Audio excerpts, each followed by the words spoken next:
going to press on a bit tonight because we've got quite a bit to cover and we've got a deadline to meet at 7:30. So, first part of the evening, most exciting part of the evening, I'm going to ask Paul to introduce this year's James Clark Medal winner. Good evening, ladies and gentlemen. With the help of some friends and colleagues, I've penned this short introduction to Mike King. Mike has 35 years of experience in tunnelling projects, commencing his career with a contractor on projects covering shaft sinking and tunnel construction, such as tunnel boring machines, drill and blast, and hand mining techniques. He moved to Halcrow into consultancy onto the Channel Tunnel project, and then onto major projects such as Jubilee Line Extension. Mike has particular experience in tunnel lining design, all manner of materials and ground conditions. He also has an interest in assessment of ground movements caused by underground construction and the impact of their effect on surface and buried structures. But his most recent project, the 15.9 billion Crossrail project, where he was seconded into the client's organisation as head of underground construction, with technical authority for all tunnel-related works, was clearly the most important. This included twin-bored tunnels, 5 nude SCL stations and several shafts, tunnel out caverns and cross passages. Mike has also had, through his career, corporate responsibility for technical and managerial leadership in tunnels and geotechnical departments, including responsibility for staff recruitment, development, project delivery, departmental financial control and business development. However, as an inspirational and passionate leader in tunnelling community, he's inspired many young engineers, technicians and colleagues. He would always find time in his busy schedule to mentor the next generation of critical thinkers and bright engineers by sharing his vast knowledge, experience and help apply it to their new-found challenges. Mike has always offered solutions to the seemingly endless questions or problems on their tunnelling projects, and his solutions would be based on straight, simple, supreme engineering logic and methods, cutting through any mist of politics, company, organisation or contracts.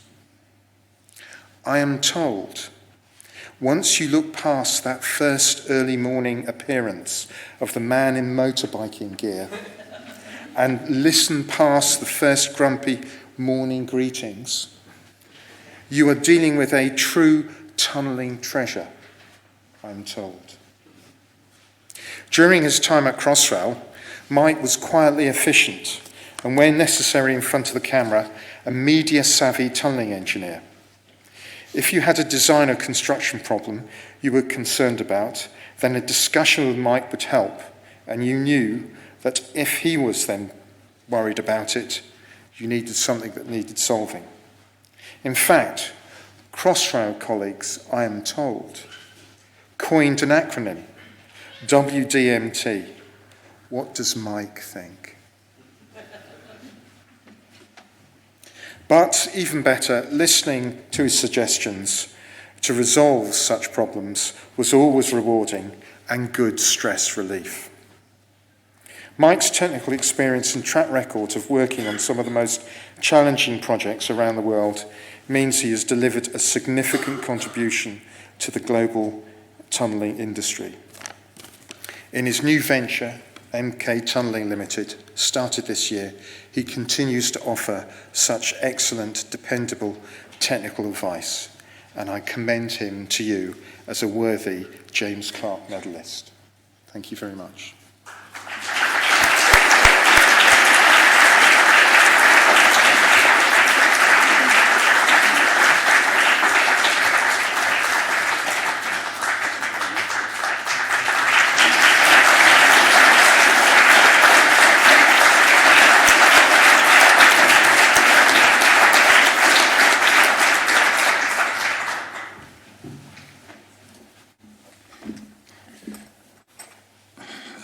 a little bit of administration before we get on to the more exciting part of the evening, following the award, the annual general meeting.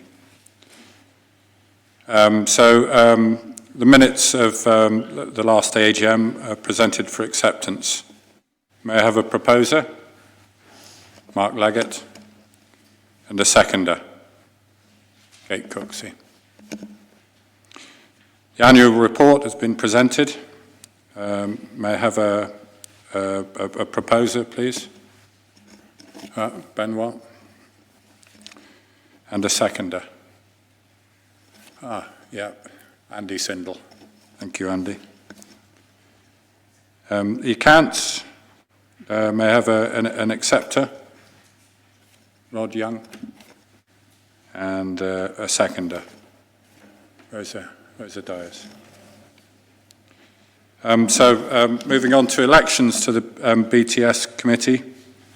We have 3 new members elected to the committee. Sarah Langley, not here. Yes, you are, there you are. Chris Presti, is it? Yeah, there you are, Chris. And Ignacio Castello. Congratulations and welcome to the committee. Thank you.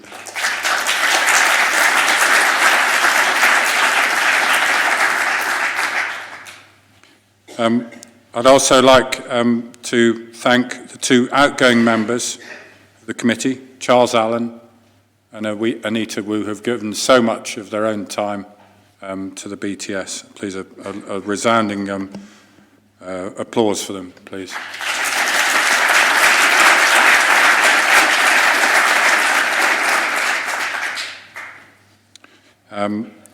Auditors, may I have to confirm the retention of the auditors, Jonathan Healy. A proposer, please, Roger Bridge. And a seconder, sorry, Rodney. Is that a senile moment, I think, there, forgetting your name. Thank you. Right, the more exciting part of the evening. Bryn Bird has come to discuss the paintings or drawings of Brunel's tunnel. Bryn studied at Queen Mary College civil engineering. He travelled in North and South America, including working for Pauling in Belize. Coming back to the UK, he worked with cementation on roads and bridges around Reading before going into consultancy, working first with Harris Sutherland in London, then working with Alan Baxter in their startup year, then moving on to found Whitby Bird with Mark Whitby. Notable buildings, he designed Cascades in the Isle of Dogs and the Glass Bridge at the Science Museum. Bryn is past president of the British and now International Masonry Society. And since 1998, he has been property developing, inventing, and enjoying being an engineer. He has also, until recently, been chairman, trustee of the Brunel Museum. The floor is yours.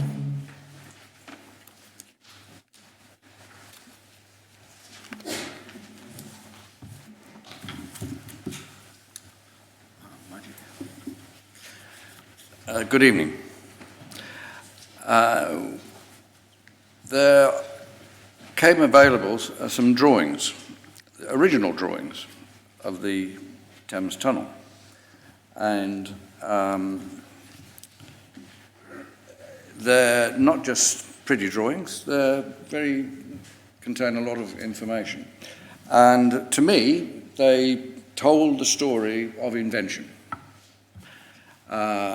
You could see amongst it there was chaos, serendipity, thought, and hard work. And that's what it takes. So it's that sort of aspect that I want to talk about tonight.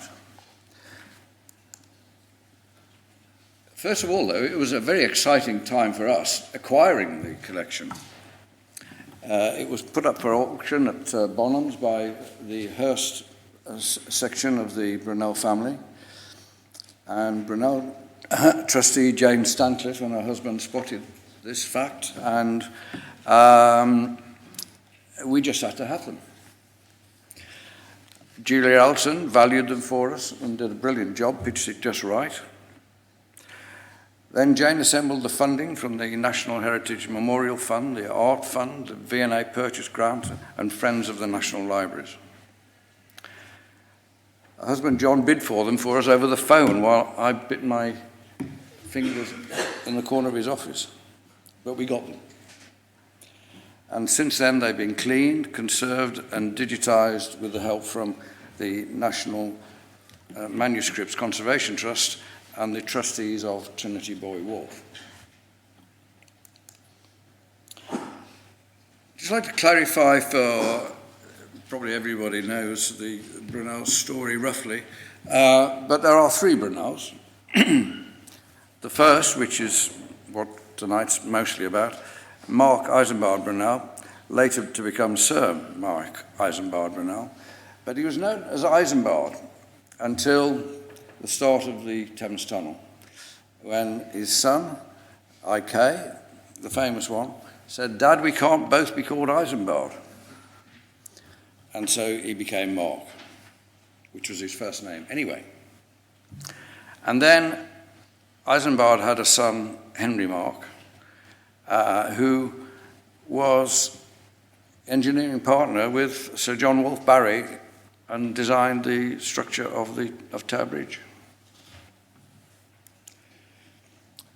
So here's the man, the top man, the leader of the dynasty, and I'm going to tell you a little bit about him, just for those who know, to remind you, and enjoy again, but perhaps some of you don't know the story.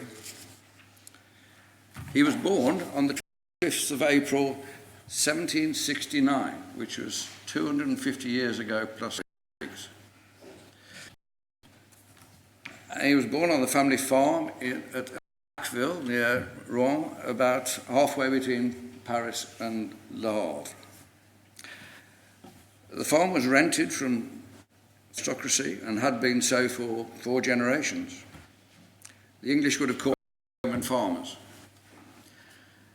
But Brunel must have been born with innovation and entrepreneurship in his veins, because as a second son, he was destined by tradition to go into the church, all the professions. But his father sent him to a seminary, and it was reported back that he was hopeless at scripture and classics, but he was very good, brilliant in fact, at drawing and maths and making things, anything practical. His father, nevertheless, despaired, because presumably he was paying for this, and was very upset and said, "You've got to go away and you can go and live with your cousin in Rouen." And on leaving, he shook his fist at him and said, I'm not very good at French, but he said, "Va-te-en, mauvais rendement." In other words, in English, it's, "Begone, you naughty boy," or "you bad boy." So that was a pretty difficult start for him in his young years. Anyway, he settled for a few months with his cousin whilst they arranged for him to join the French Navy. And he went to the Caribbean for 6 years.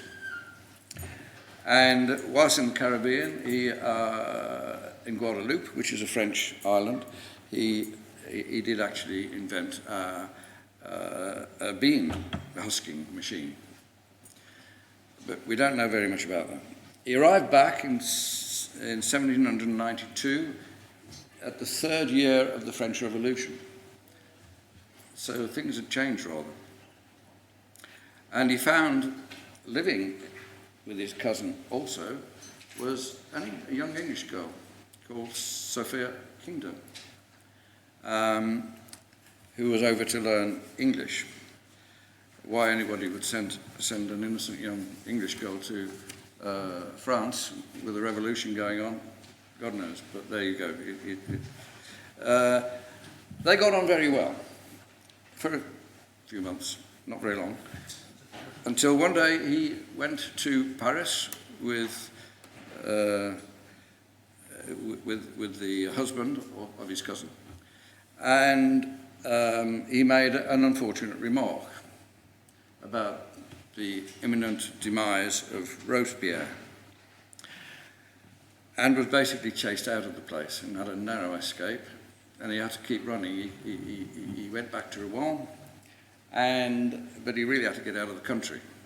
So family connections were drawn again, and some connections that he'd already made in the Royal French Navy, and he managed to get onto a boat going to New York. He went as the representative for the Republican French Navy. Must have been a difficult bit of acting for him there. But he carried it off. And when he got to New York, he joined in with a French group in Philadelphia. And then a couple of guys that he met on the boat, three of them went off surveying. They surveyed north of the River Hudson, the Mohawk River, and around Lake Champlain, and they plotted, amongst other things, they plotted the route for a canal joining the River Hudson via Lake Champlain to the St. Lawrence, thereby joining New York with the Great Lakes. And to this day, I've got some Quebecois friends who still credit him with this canal. In fact, it was them that taught me about it. I felt rather ignorant when they came up with this. That made him lots of connections. He came back to New York and designed buildings. He entered a competition for the new Capitol building in Washington, for which he won great acclaim, but he didn't win it. But he was chief engineer of New York. But you've got to get it a bit in perspective here. This is not New York as we know now. This is New York, which is a bit of a backwater, really. In fact, it was around that sort of time that the Dutch swapped Manhattan Island for an island in the Pacific where they grew nutmeg. So it wasn't quite the same place as it is now. Anyway, he whilst in the Caribbean, by the way, he learnt a useful amount of English. But one of his characteristics was that he spoke, later on in life, he spoke fluent English, but with a really thick French accent. But he was a well-liked man. He got on with everybody except his father.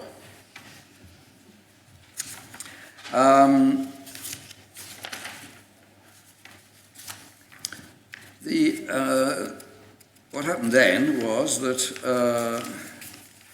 he decided he was still in love with Sophie.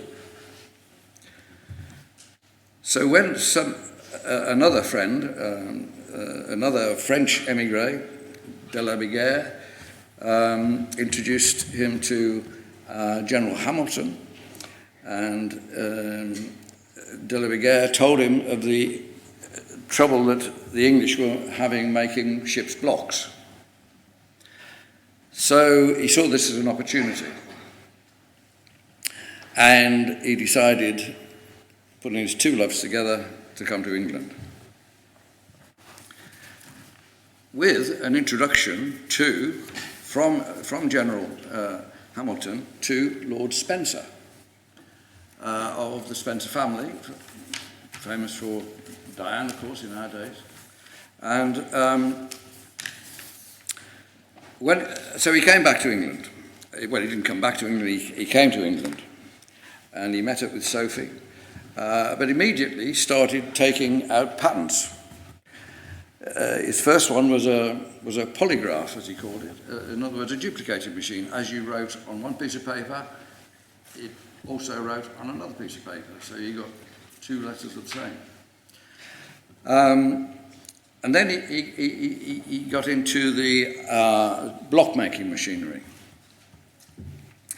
And another French emigre. This is what happens when you have a revolution and all your best people go abroad.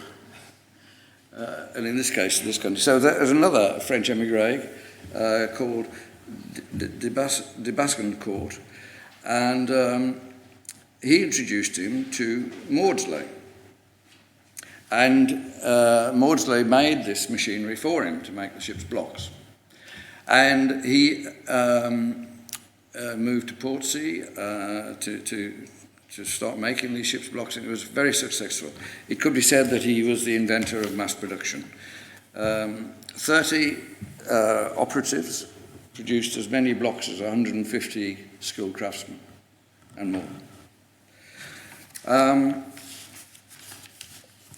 He took out 16 patents altogether, and one of his other ones was for making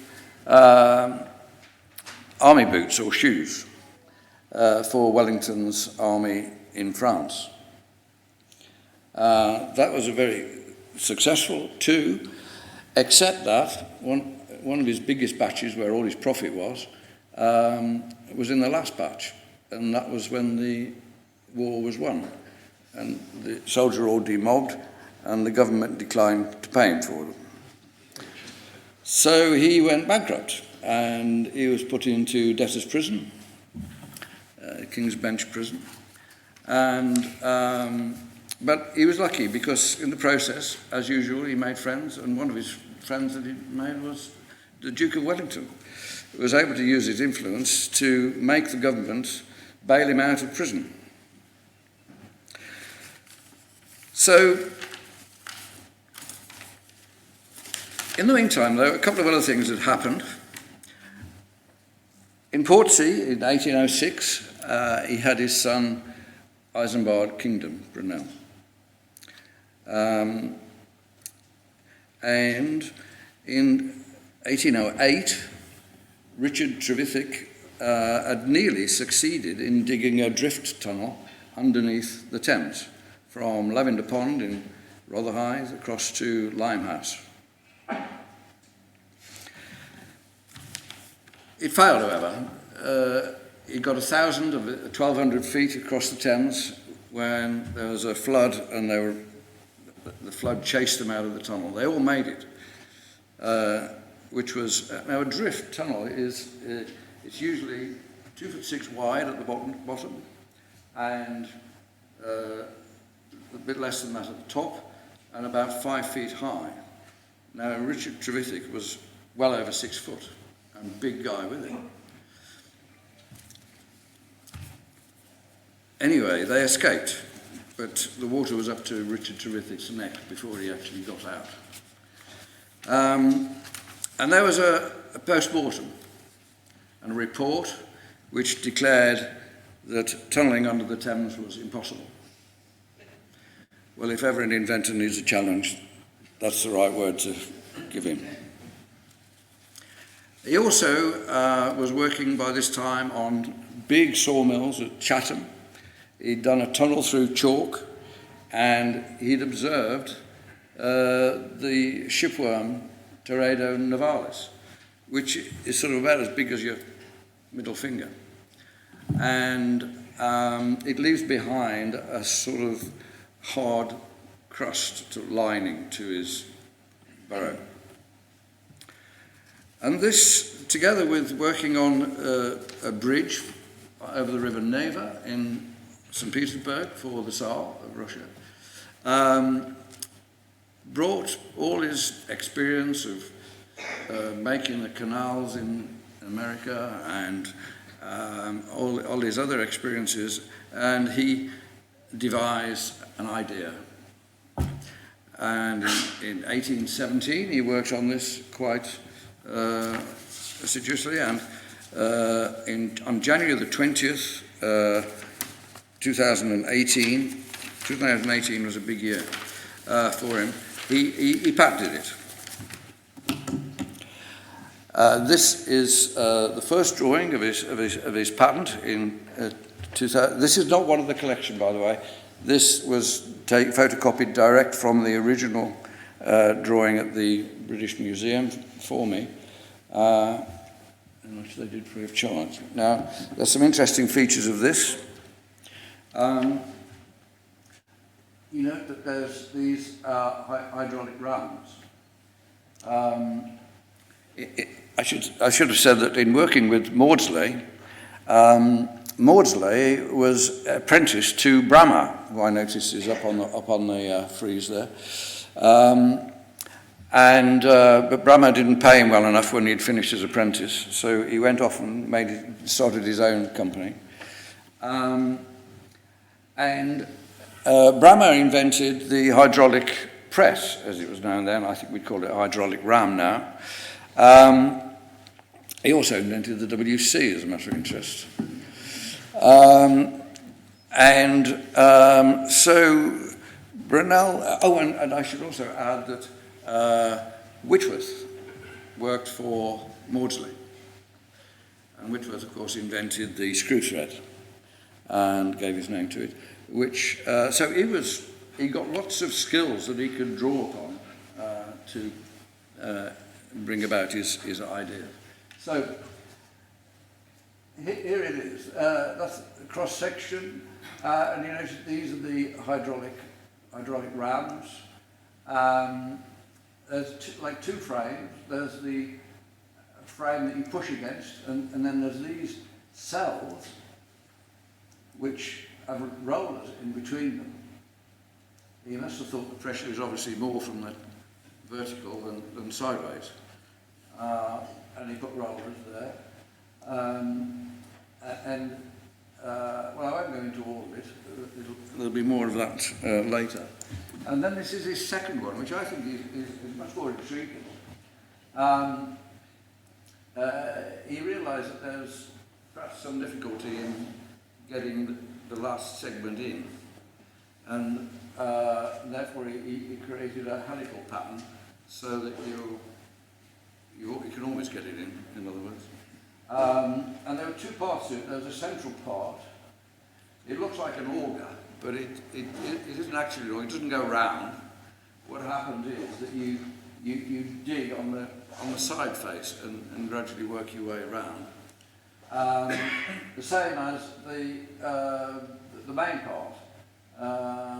What you dig out these cells, and as you dig out the one side, you take the section from the other side and put it across.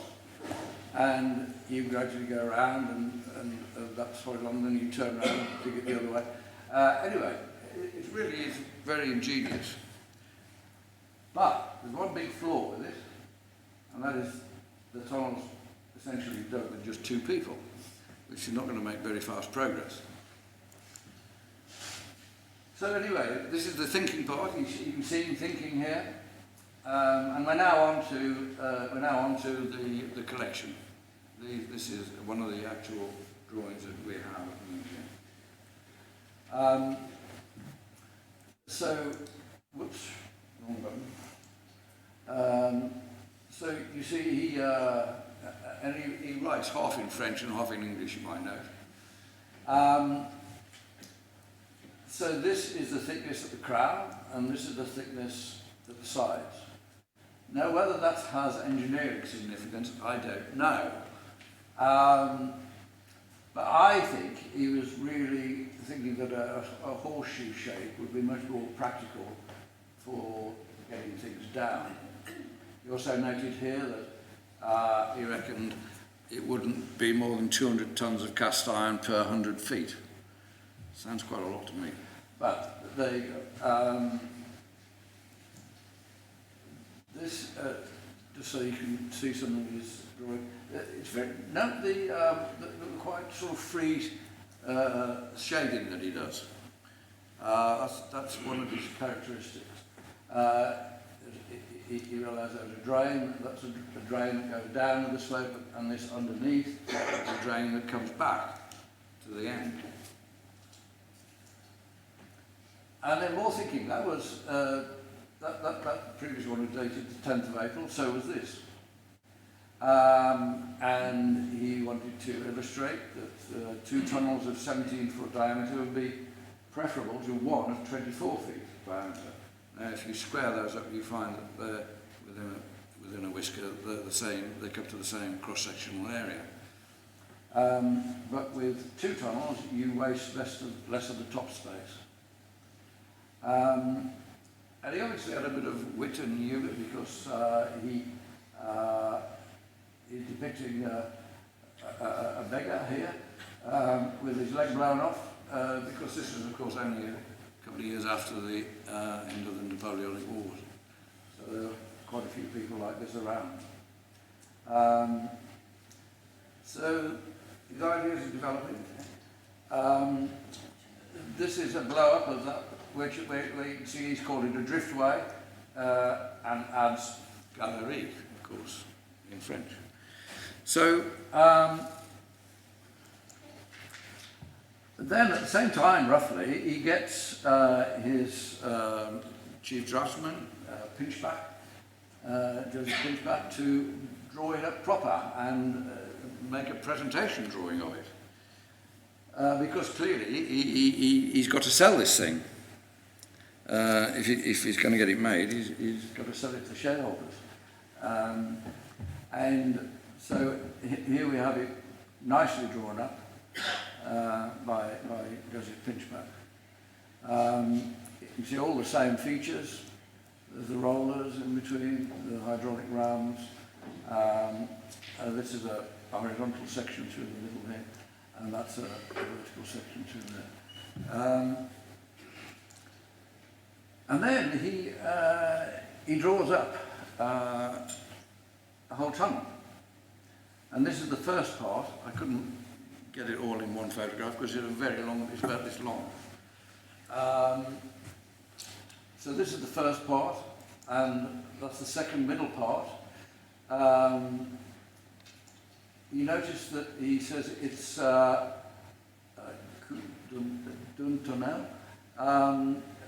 That's a section, a longitudinal section through a tunnel. It's a non-specific tunnel, but it's a tunnel somewhere across the Thames. And that's, I don't know whether that's Pinchback's initials or it just says number 1. And that's the other end. But interesting here, I mean, you can see Pinchback's signed at the bottom. Interesting here, these people in the tunnel aren't just ordinary people on foot. They're soldiers. Those are guns. He clearly had it in his mind. He was going to flog it to his old mate Wellington. Anyway, it's interesting. You see, that's and he put some effort into making this very nice drawing.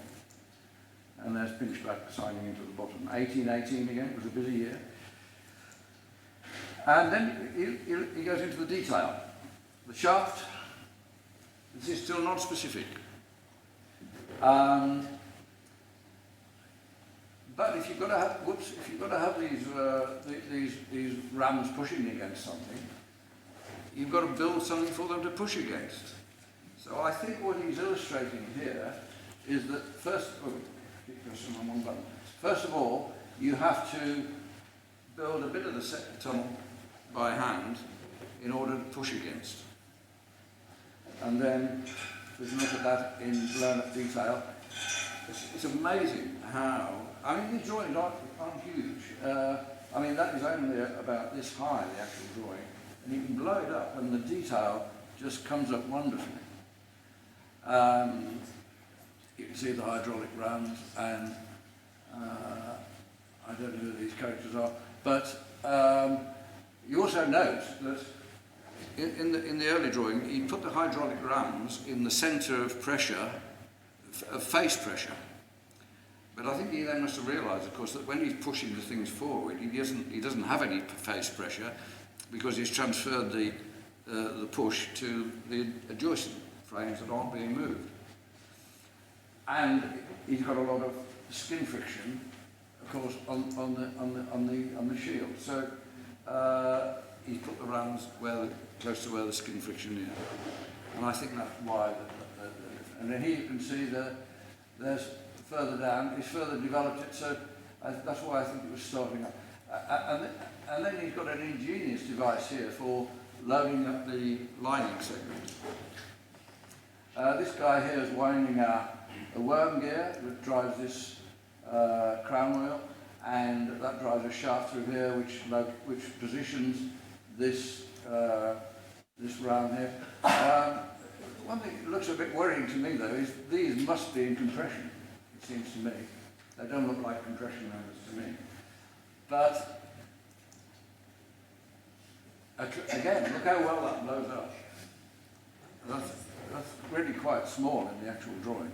But the features on the people, all the details are absolutely wonderful. So there's the guy controlling the... And in section, the cross section, you can also see that there's the worm gear driving the crown wheel, driving the shaft. But there's also this other little worm gear which drives a nut, which drives threads that push that out when she got it in position. What I don't see, however, is the last one, which must surely be different, otherwise you'd never get it in. But there's various different ways you can get around that. Anyway, so you can see it's still a thinking drawing, this. But he's drawn it up beautifully because he's always trying to sell his ideas to his colleagues and his potential investors. So,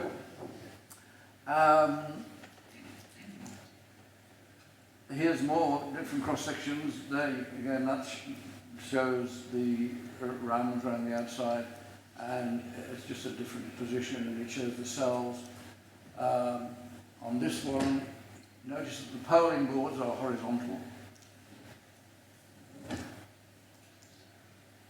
But he thinks, well, that size of tunnel perhaps isn't all that useful if we want to get horses and carts down it.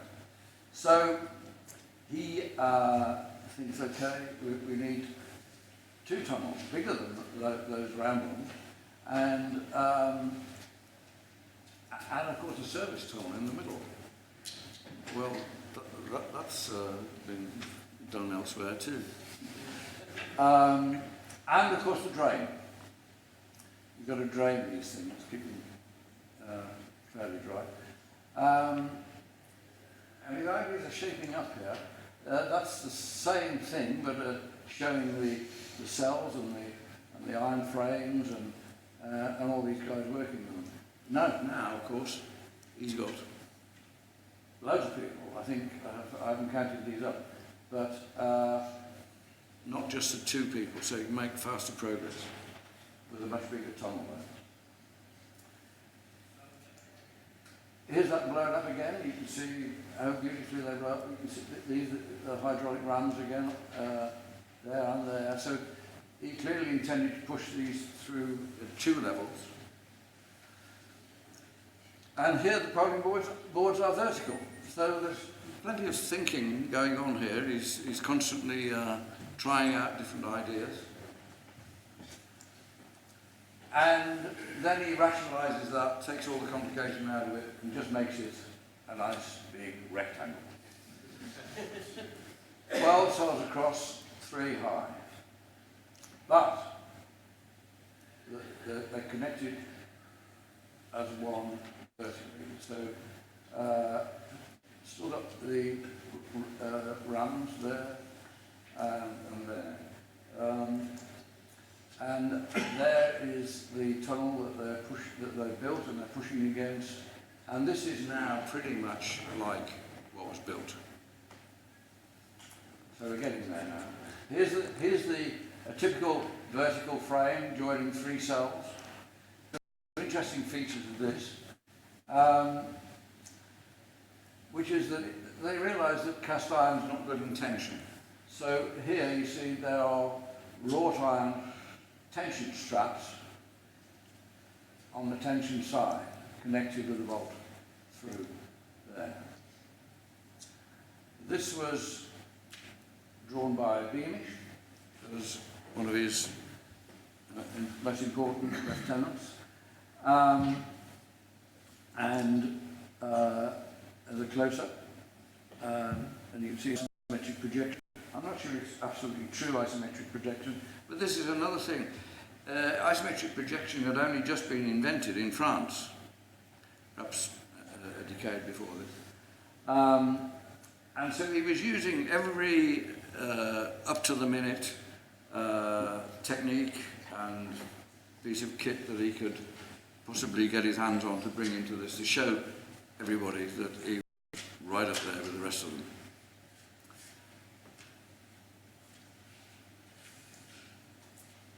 Then that was converted into a print by this guy Warrington, but it's still the same basic drawing but done by Beamish from Marc Brunel drawing. That's in more detail. Now he gets on to more detail, and this time it's site-specific. This is Rotherhithe, and this is Wapping. And he's starting to work out all the details here. There's the cells, 36 people. They wouldn't have all been in there at once, because they do alternate. There's one column of cells done, and then they transfer the push back to the adjacent cells. Then they push the shield forward, and then they feed for the adjacent cells. So they wouldn't have all been working at once, but as you can see that it's a more efficient scheme altogether. And by this time, he'd abandoned hydraulic rams, and he's screw jacks everywhere. Hydraulic rams were all very well in those days, but they had nothing but leather washers. So they were absolutely reliable.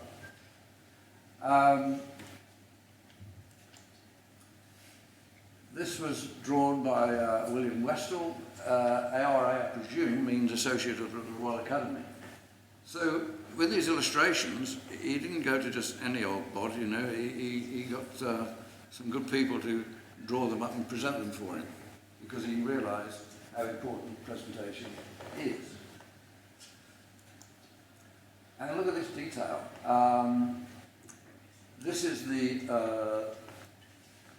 the Roman cement being put onto the platform, where it's mixed and given to the bricklayer. This is the false work for the brick arches. And there's the guys with the barrow bringing it down. And then, of course, we get onto the shaft. And this is particularly dear to our hearts, because at the museum we now actually occupy this part of the shaft. Is there a microphone? Sorry? Microphone? Oh, sorry, can't you hear? Yeah, okay, I'll try and do it from here. So you can see here, he starts with a cast iron ring at the bottom, forming a cutting edge. On top of that, there's a timber curb. Then brickwork. And at the top, there's another timber curb. And in between the two timber curbs, there's alternate iron rods and timber rods for tensioning up the brickwork. So it is a sort of pre-stressed brickwork. And here's that's blown up in more detail. Again, this is by pinchback look. So there you can see it in more detail. There's the cast iron cutting ring. There's the timber curb. There's the, you don't know whether you're looking here at an iron rod vertical or a timber one, because they alternate. But there's a about a 3-inch by 3-inch curved laminated timbers here. I think they're 4 about 3/4-inch by 3-inch laminations nailed together. So all of this would have been built first. Because Roman cement goes off so quickly that you haven't got time for setting out the bricks. You've got to just get on and do it. So they had all these formers to build the bricks to. And they built all this in 3 weeks, which is quite remarkable. At the top, you notice here there's a series of 2 dots.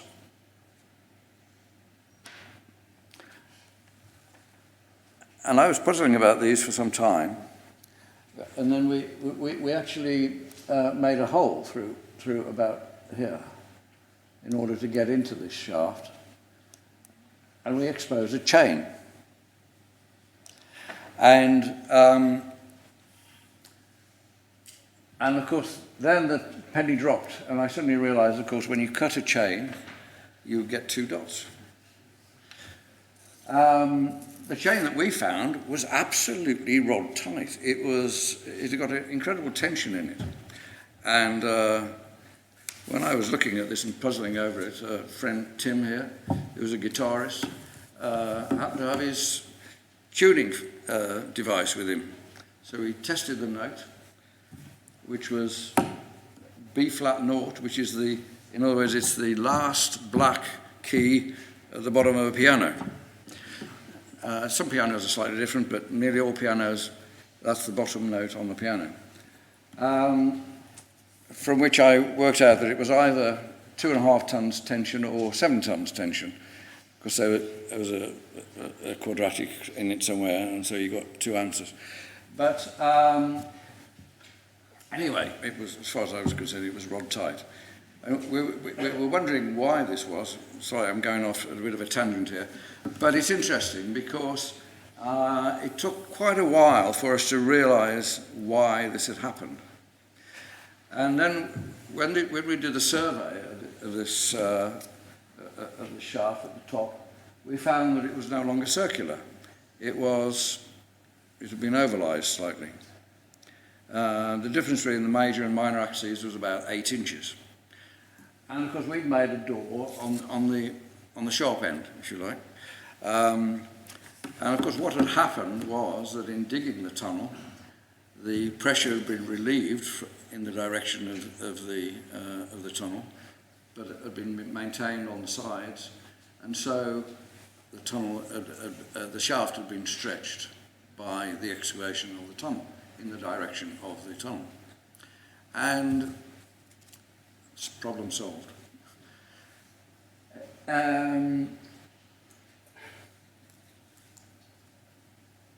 Then we have how it was constructed. Of course, it was constructed as a tower, 50-foot diameter. I don't know if you noticed the dimensions on that, but 50-foot diameter, 40 feet high. That's the outside diameter, 50 feet. They then had to excavate, and this pumping engine was another another invention of Marc Brunel's, and was tried. It might have been here for the first time, but it was also used in the I think the Great Britain and the Great Western steamships. Note the continuous chain with buckets. Terrific high ladders, and what's going on at the bottom. I think this guy here had an extra long shovel. I don't think I'd like to get my head under there anyway. But as they excavated, it fell, being held back only by the skin friction. The skin friction became eventually enough to hold it up no matter how much they excavated. but it was only 2 foot short of where they wanted it to go. So they added some more load on top and managed to shove it down those last couple of feet. But it's... so the shaft then went down to this level here. And then they continued by underpinning process right down here and made a sump here, which was below the level at the middle of the river. So there should have been a drain, and I should have pointed out to you on the other drawing, there should have been a drain coming back from the middle to the sump here. But they'd spent so much money on building this part that the shareholders refused to let him have the money to build the drain. So it all had to be done by hand pumping. And there's the pumps. Of course, this was too high to suck it up to the top. You can only suck water up about 30 feet. So the rods at the top came all the way down to the bottom, and the pistons must have been somewhere around this sort of level, or perhaps a little bit higher. We don't know quite where they came down to. There's an intermediate pump. Pumping was a very important process, and Beamish, who was supervising this for Marc Brunel, would only have... He was actually a member of the Coldstream Guards, and he would only have his mates from Cork. So all the pumping was done by men of Cork. You can see there's another continuous chain which was used to haul the spoil wagons away. And there's more detail of that continuous chain. And then you get to the end and you see that there's even a mobile resident engineer's office built near where the hard work's going on at the end there. It's also, they had a false floor here too, like a timber, because it must have been pretty slushy underneath. And then, interesting, you can see these are the rods on these cranks going up and down the tubes and hauling the water out. Probably more like sludge, I imagine. And here's the top of the inverted V engine. There's a bit of artistic error, it seems to me here. I can't work this out because this crank, it looks to me as though it's got to go through this shaft. But I think the artist has probably just left something off. Here's the resident engineer's office. And you can see the bricks stacked up and the false work going forward, and there's the shaft, the shield. And more detail of that. You can see them forming the brickwork, and then they built it pretty crudely, then they trimmed it, and they cut these passageways between the two tunnels. Blow that up again.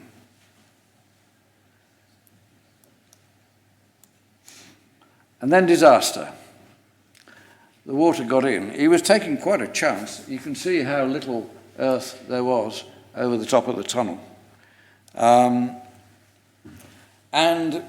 what he did know from Trevithick's tunnel is that the strata had a very slight slope going towards the north, down towards the north.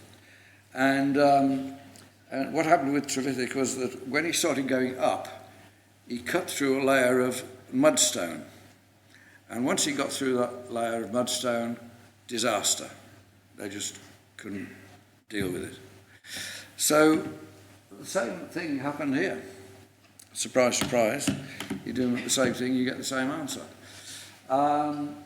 But such faith had Marc Brunel in his shield that he wasn't phased at all. They drew the mess after the eruption, as they called it, and that was the first eruption was about here. Now this is a lovely drawing because this is where they show these are the shafts.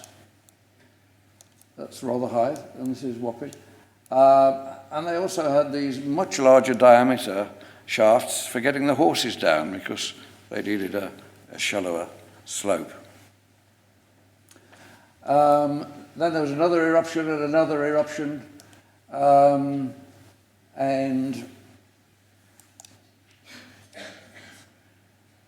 then this is a slightly more detailed drawing of the same thing. But Brunel said, well, look, we've got to improve this pumping. And the way to do it is to dig another drift tunnel across to Wapping and pump it out at the other end. But guess what? The shareholders said, no. Too expensive.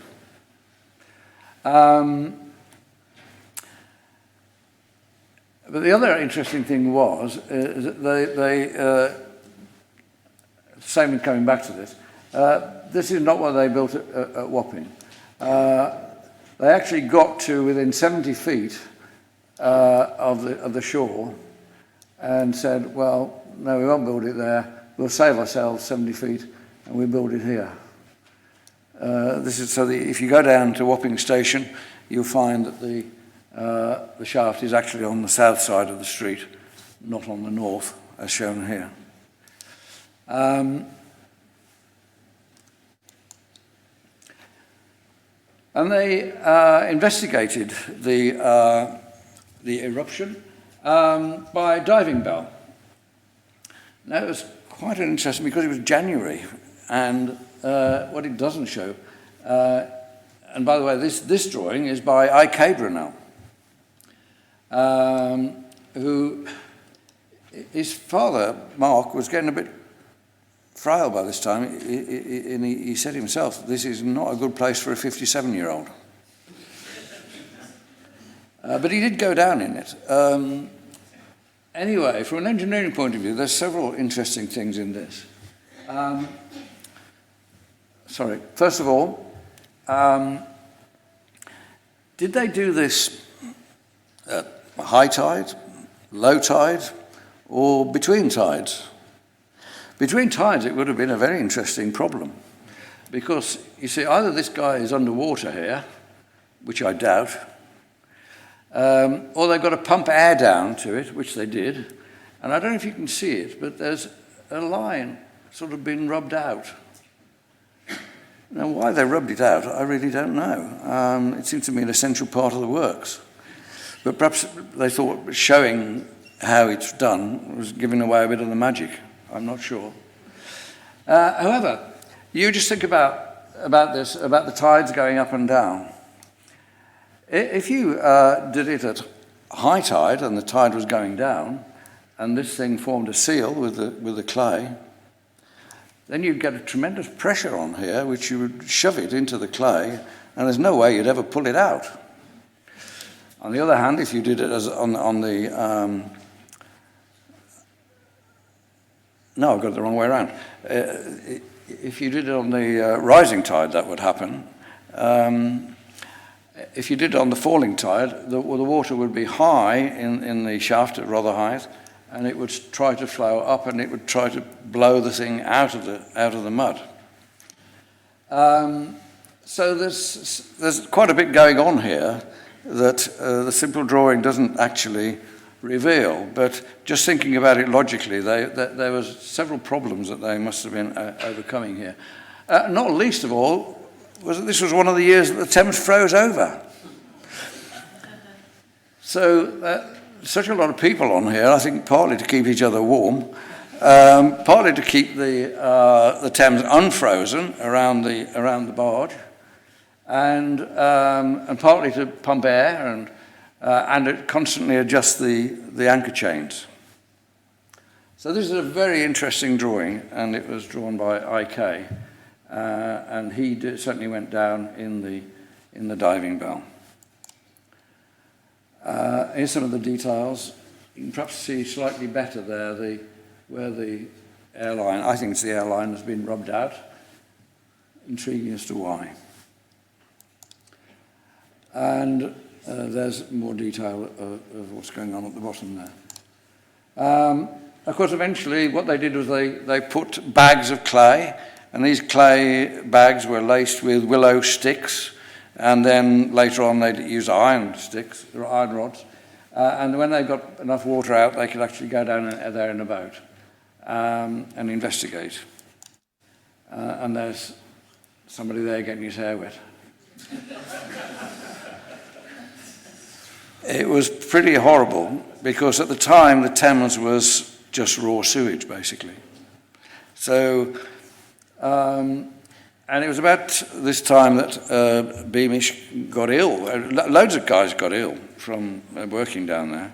We don't know how many died from what they contracted down there, but probably quite a few had their lives shortened by it.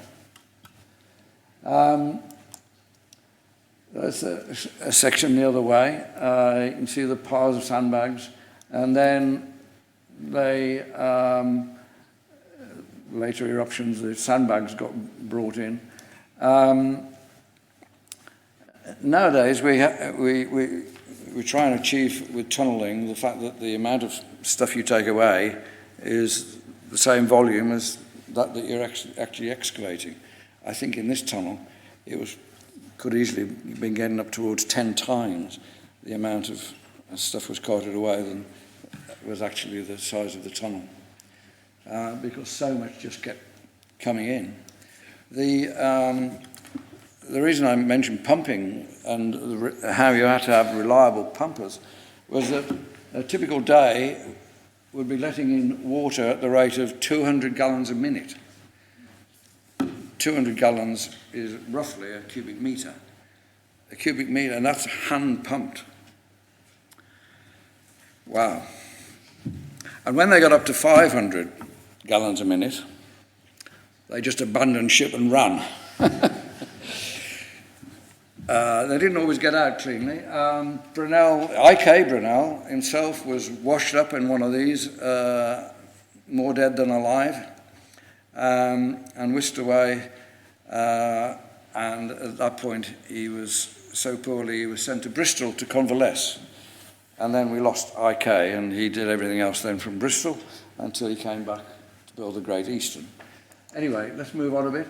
They had to replace the iron shield, and they could only get it out because they built the brickwork behind. They could only get it out by cutting it, and then they had to do a scheme for timber works to replace it. This is Brunel's drawing. You can tell by his shading.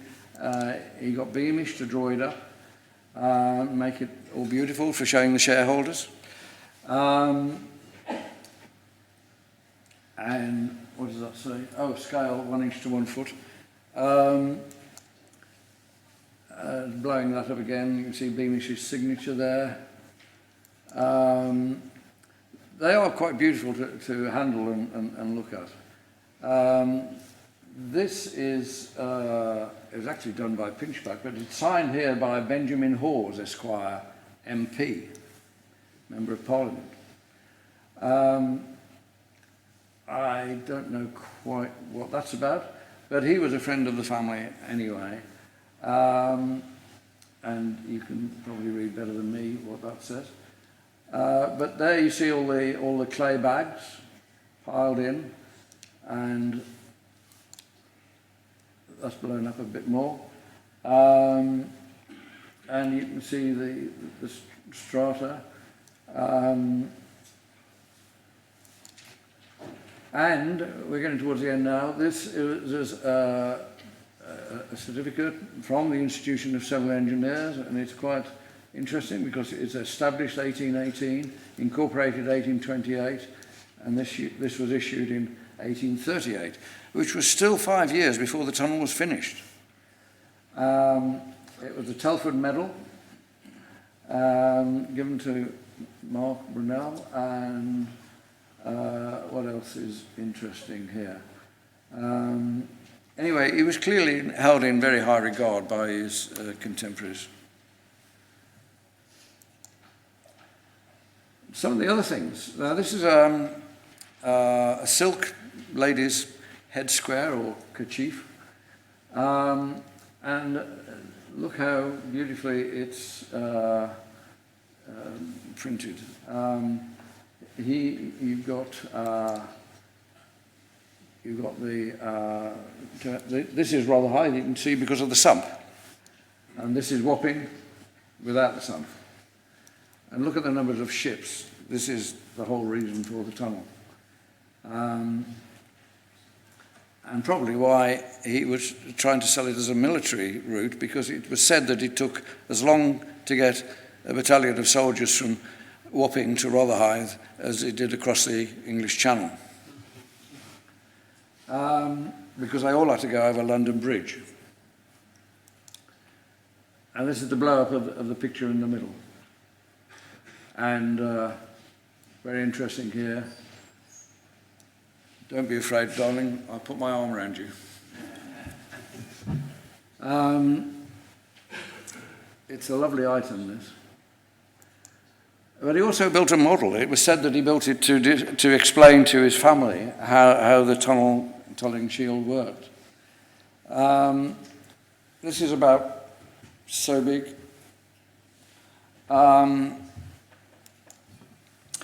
And amazingly intricate detail. And that is, I think, that's the top view. It shows how the shield was pushed forward in alternate steps. And I think that's probably all that shows. And that's it. Pretty much all that I've said here, and some of these illustrations are in this lovely little book. And my colleague Robert there has bought a whole batch of them, so if you want them for a £5, is it, Robert?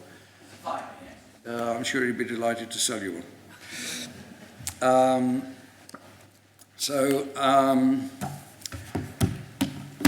hand it back to the chairman for the rest of the proceedings.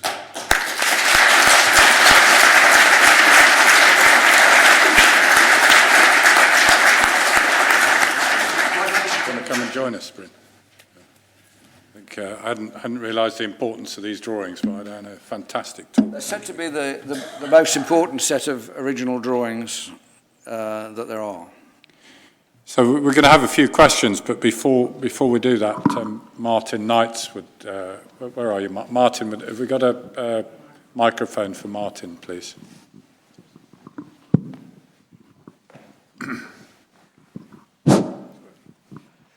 Hi, good evening, everybody. First, before I say something on behalf of the ITA, because the tunnel was awarded an International Landmark Prize, just want to congratulate Mike on his well-deserved award this evening. Some of you have been looking at this, might have been looking at this bust here. This is typical of the awards that are given by the ITA every year at their annual award ceremony, and they've chosen Brunel as an icon because he's an international icon as far as tunneling is concerned. He's French, American background, and of course coming to England as well. And so they've chosen him as a sort of symbol of tunneling. So he's represented in this bust here, and for all the category of awards that are made every year, there's a sort of note underneath as to what the award is for. Every now and then, the ITA award a landmark award for a piece of infrastructure, historical or even contemporary, that represents a sort of way forward in tunnelling. And I think there's been two before this award, and they were given to very historical, from the year BC in Syria, and I think there were some tunnels in old ancient tunnels in Italy. But the ITA Exco had a meeting in London hosted by BTS about a year and a half ago. And I took the Exco to a dinner at the Mayflower pub, which is next to the museum, and they went into the museum, and Robert, the technical director, or very technical curator of the museum, gave a very illustrating talk, and they were wowed. So they decided that they would award the international tunnelling landmark to the Brunel Thames Tunnel. This year, I gave a presentation in Naples last week, a sort of smaller version of what Bryn talked about this evening.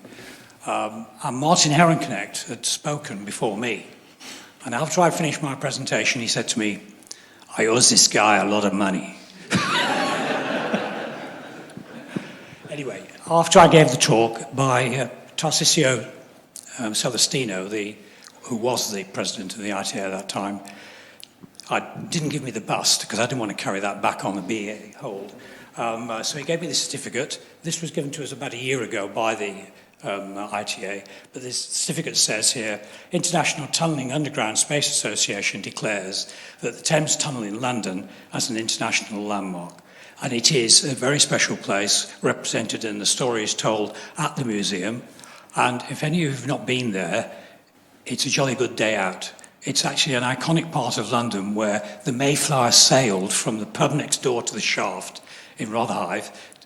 They went down to Plymouth and then took on paying passengers and then went on to found America, or be the founding fathers of America. And the whole area is very quirky, but this is the centrepiece of it. So I think I'll ask John Attry, who's the current chairman of the trustees, to take the certificate. I'm acting on behalf of the ITA president, and to say congratulations to on behalf of the International Tunnelling Association, congratulations to the Brunel Museum. Thank you very much, Martin.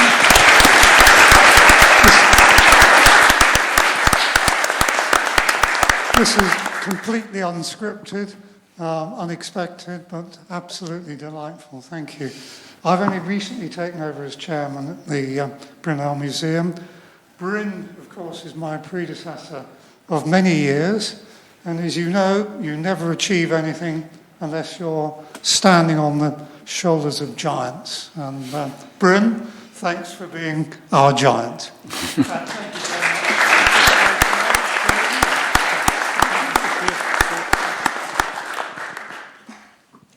Right, so let's have a few questions for Bryn. We've got a first question, please. Andy Sindel, you must have a question up there, haven't you? You might want to wait for the microphone, Andy. I know there's no shotcrete in this tunnel, but there is now. Actually, it was all the brickwork was covered over a few years back. I had the pleasure. My first job as a site agent was actually refurbing Rotherhithe Station in 1981. And because we had possessions of the railway, we had the opportunity to go down and look closely at it. So it's very close to my heart for many reasons. But one thing, was this the very first Cajun type shaft ever sunk? We always talk about the tunnel for obvious reasons. But as far as I know, that's the first Cajun of that sort that was ever done. Does anybody know? Well,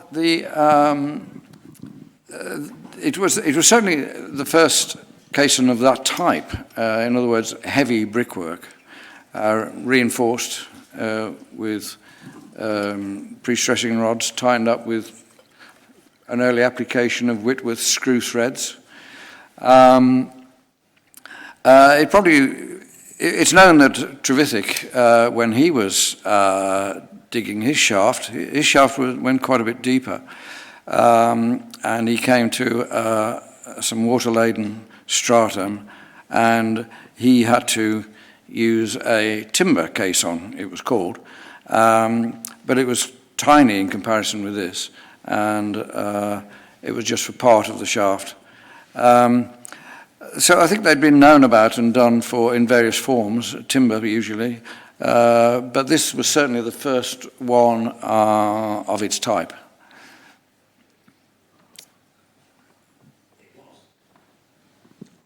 It was. It was, yeah. So we've got Andy Smith. Sorry, David at the back there. You're going to fight over each other. David, you've got the microphone. I'll go first. Terrific talk. Thank you very much. And I certainly endorse Martin's comments about anyone who hasn't been to the museum. It's terrific. Some years ago, when we were boring another tunnel under the Thames, at the bottom of the Isle of Dogs for the Docklands Light Railway, there was a blowout. There was a big problem. And we had to use wells drilled into the river to control water pressures. And in the process, the drilling wells was fairly conventional. But to equip the wells and drop the pumps in, we had to have divers on the floor of the river. And that was incredibly difficult. And the reason I raise it is because your comments about the diving bell. Our problem was the currents and the debris in the bottom of the River Thames made it very difficult, and in fact the divers used to strap themselves to the well casing in order to handle the pumps. How do you think they handled the diving bell with those currents? Well, I think you've identified a very real problem, and I think the answer is that they didn't handle the diving bell in the currents. They waited for slack water. The IK Brunel's drawing there, to me, depicts slack water low tide, which I think is probably the dodgiest of the two low slack waters, because as the water in the Thames is building, the water actually in the tunnel and going up and down in the Rotherhithe shaft, of course, would be at its lowest. So as the tide was building, the pressure would come down on the diving bell. It would probably seal it into the clay, and it would act like a plug in your washhand basin, except with a hell of a lot more pressure on it. And I certainly wouldn't like to be in that diving bell at low tide and be around when the tide started coming in. So I think that's the answer, is that they probably didn't even attempt to. They just dropped the diving bell down at slack water. The current, by the way, in this particular part, because I have actually measured it myself, is about 2.5 knots max. Andy Smith. Thank you. Andrew Smith, I'm retired now. Thanks for a very interesting talk. I just wanted to query what you said about the intended use of the tunnel. It seems unlikely to me it would have been built for transferring military across the tunnel. That would presumably, across the river, would have had to have been commissioned by the government. I thought the reason for the tunnel was because shipping came in as we saw in your slides and things, that there was so much stuff ended up on the wrong side of the river that then had to be taken across in rowing boats, that they needed a tunnel to transfer goods in greater bulk, and that seems a more attractive proposition to would-be shareholders to me. I just wondered what you thought about that.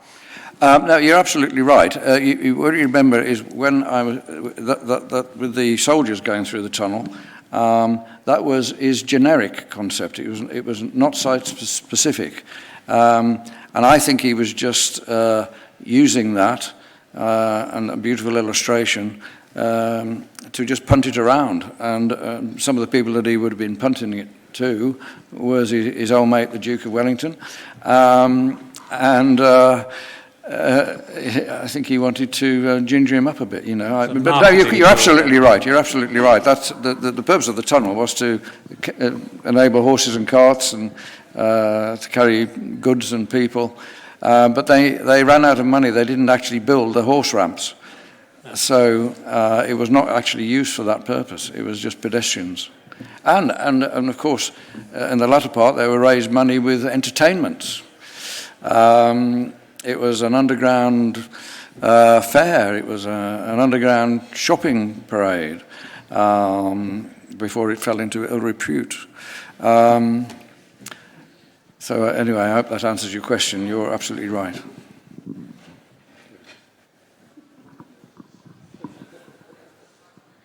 Hi, Dave Hindle, also retired now. But am I right in saying that the second shield, the replacement shield, was actually designed by IK Brunel, and it was a slightly different design too.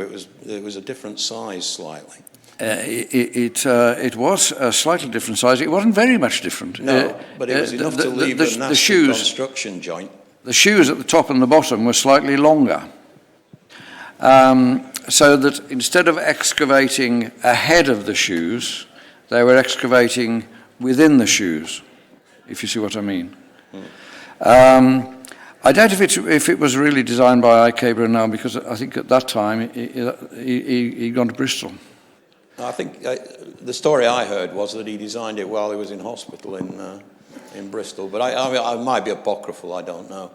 I don't know the answer. The other interesting thing is, and I don't know whether it's shown in any of your drawings, the other big innovation that Brunel brought to that design was back of lining drainage with the terracotta facing tiles.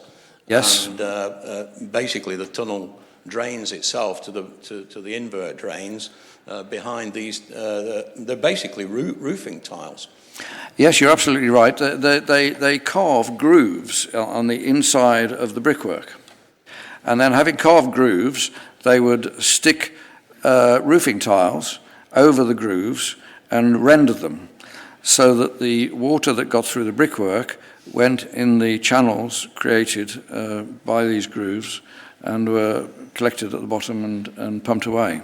Not only that when we refurbished the tunnel, we had to reproduce that with modern materials. Indeed, and it's reproduced in very high quality concrete, and to the delight of all of us who are interested in the historical aspects of it, the features of the tunnel were reproduced in the concrete, just as they would have been.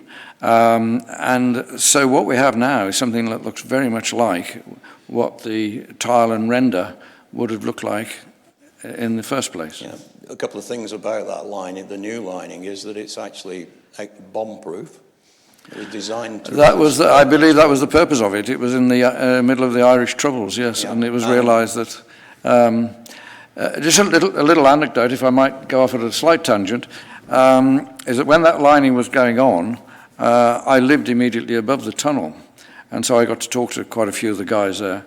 And when they were investigating in the middle with divers, they found that the top of the tunnel was actually exposed to the river. So they brought loads of barges of riprap and just dumped it on the tunnel. And I'm presuming that will eventually silt up, but at least it won't get washed away. And yeah, so... but it was the realisation that, of course, anybody with a boat full of explosives could just come and park itself over the tunnel and blow it up and probably flood a significant part of London. Apparently the flood wouldn't stop till it got to Catford. Yeah, believable, yeah. Thank you. We've got time for one more question, because we've got a real jamboree of history coming on tonight. So any more questions? Shaney.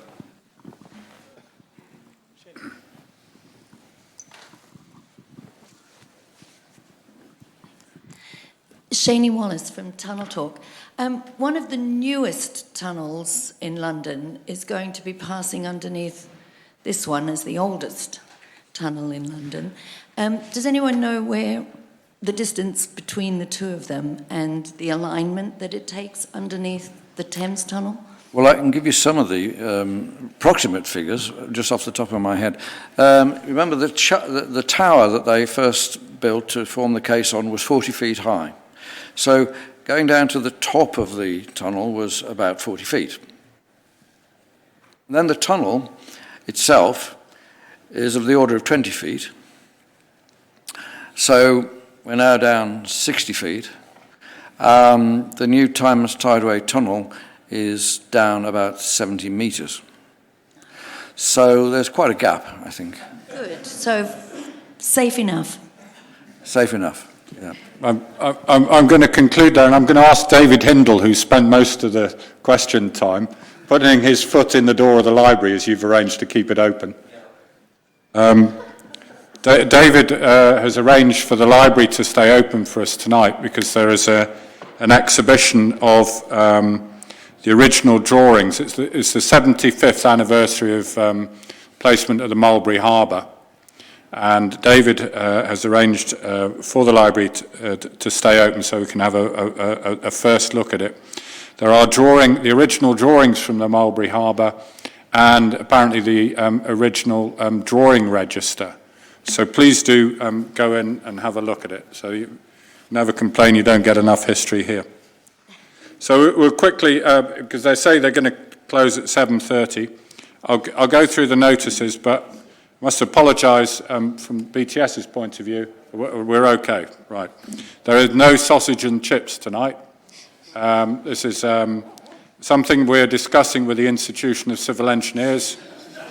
And I guarantee you I'm going to give it my best shot to get it back again. And if anybody else feels like writing to the Institution of Civil Engineers to complain about their unilateral decision to stop our sausage and chips, please do. Right, shall we go through the notices? You probably noticed Thursday, 6th of June, young members talk here, ground movement due to circular shaft construction, hopefully slightly less than the ground movement experienced by Brunel. Talk given by Robert Mayer and his student. Next, please. A party going for walk on the 8th and 9th of June. Barbaratellas, whatever that is. That must be the team name. But they're raising money. It's Mental Health Awareness Week. Young members and their fundraising websites. I guess if you go to fundraising, Just Giving, and Google Barbaratellas, if you can remember that, you'll find them. Next, please. Our next meeting on the Thursday, the 20th of June, an aqueduct in the Philippines, Manila, very interesting job. We attended it unsuccessfully. It will be a very interesting talk. Next, please. And the BGA annual conference on the 19th of June, celebrating 70 years of the BGA and the next 70 years of innovation in geotechnical engineering. Next, please. Now, I'm going to push this again, more history. 50 years of the BTS, 1971 to 2021. As you know, we're going to be marking this event with, we're proposing to produce a book that Ken Spivey is leading. We want it to be people-based. We want to record the stories of those people, those stories that we have down at the bar building rings. And we're hoping to publish it in the spring 2021 to mark that anniversary. So we're really looking for stories and volunteers. So we'll just go on to the next slide, please. That more or less says who's involved. Ken Spivey there. John Corcoran at the front here. You can put your hand up, John. Okay, so meet them at the bar if you've got a story. Emma Hale here tonight? No. And Anita is here. So go and talk to them at the bar, please, if you have a story. Next, please. We've got a descriptor page. It's on the website. For those of you who've been coming for a while, you'll notice Dennis Lawrenson up there, who's already given us a lot of story material, quite a lot of it unpublishable. But next, please. So, gathering stories. Let's go through these. Next, please. Illustrations. We're looking for high-quality photographs to accompany the stories, particularly people-based. Emma Hales is taking care of photographs. Next, please. Volunteers. If you'd like to help out indexing stories, researching facts, collating stories and writing, linking text, Ken Spivey is your man. Next, please. Sponsorship. Yep, we want sponsorship.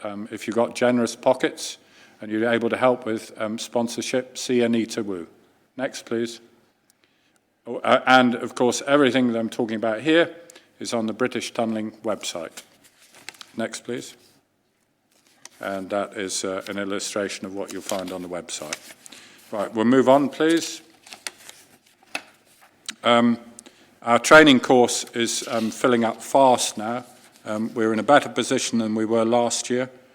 We've got 40 applicants, and the course is starting on the 1st of July. It's a fantastic value. Everybody I've spoken to who's been on this course thinks it's an excellent course. So if you've got anybody back there in your office, get them booked on the course. Really good value. Next, please.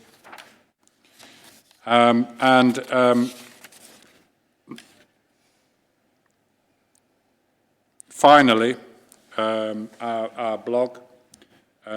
As you know, we are updating our specification, rewriting it. Neil Moss is slowly putting the various clauses on the blog, working through. We're very keen to get feedback onto the blog. It'd be fair to say, Neil, we haven't been exactly overwhelmed yet with feedback, have we? So perhaps when you get back to your office and you've got that nitty-gritty clause in the specification you've had to argue too much about, it being inaccurate or doesn't represent things the way we do things now, get on the blog and make a comment. This is your opportunity. And I think maybe one more slide, sorry. Looking forward into the autumn, we've got Thursday the 19th of September, Hammersmith SCL Connection Tunnel on Thames Tideway. Ed Batty, a previous Harding Prize winner, a good speaker. And then on Thursday, the 17th of October, Driftfield Hollows, Pingos. Tim Newman, John Corcoran and Jackie Skipper. They're an assembled trio of Pingo experts. I won't say the bar is open. The bar is open, but the library is open first, so please go in and have a look at these drawings. And if I could just mention that if you've got any money left over after supporting all these other charities, the Brunel Museum is needing to house this collection and put it on display. So we're currently finding funds for that. So do bear us in mind. I'll be in the library with this book, with contact details. It's sponsored by the Tunneling Society, and it's being published by the Brunel Museum and the Institution of Civil Engineers. It's book saves lives. £5. Okay, thank you.